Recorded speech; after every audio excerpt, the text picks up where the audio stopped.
Good day, I'm Samantha Allen and this is your JIS News for September 7.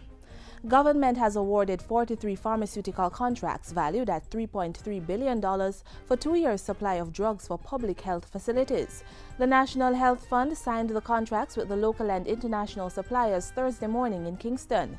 Lasco Distributors Limited was awarded the largest contract of $763 million, followed by Medimpex West Indies Limited at $195 million and Apotex Incorporated at $160 million.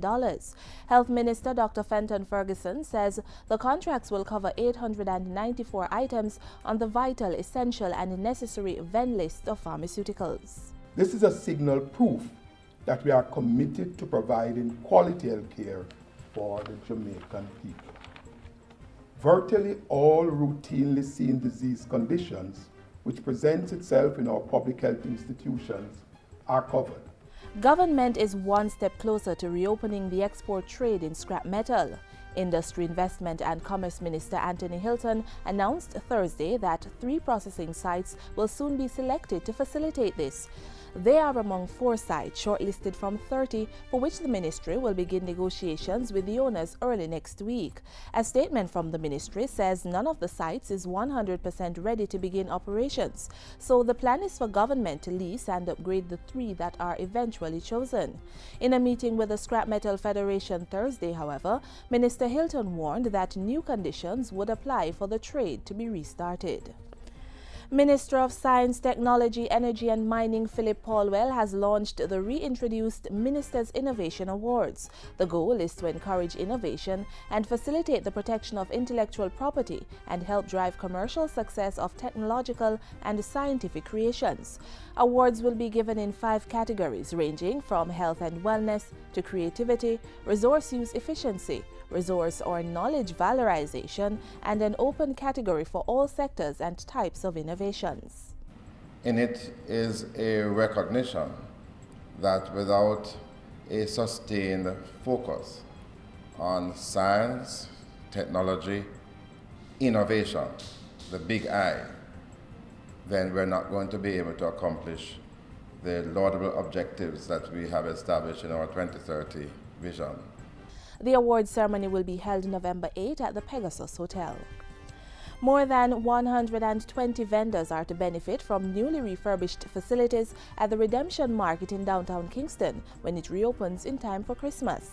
Renovation of the market facilities began last month. The Kingston and St. Andrew Corporation, Digicel Foundation, United States Agency for International Development, and the Urban Development Corporation are collaborating on the project. One of those activities that we believe will make a difference, not just to the shopping experience downtown, but to the overall experience downtown. And it fits quite nicely, too, with the overall redevelopment of downtown. Redemption Market, which was once a produce market, is being repurposed as a haberdashery. The refurbished facility will have improved stalls, water, roofing, sanitation, and waste management. In order to reduce the number of professionals migrating, the government is being encouraged to improve the country's social and economic environment. Lead consultant for Jamaica's migration profile, Professor Elizabeth Thomas Hope, says issues of crime and public deficiencies must first be addressed before the movement of people can be dealt with.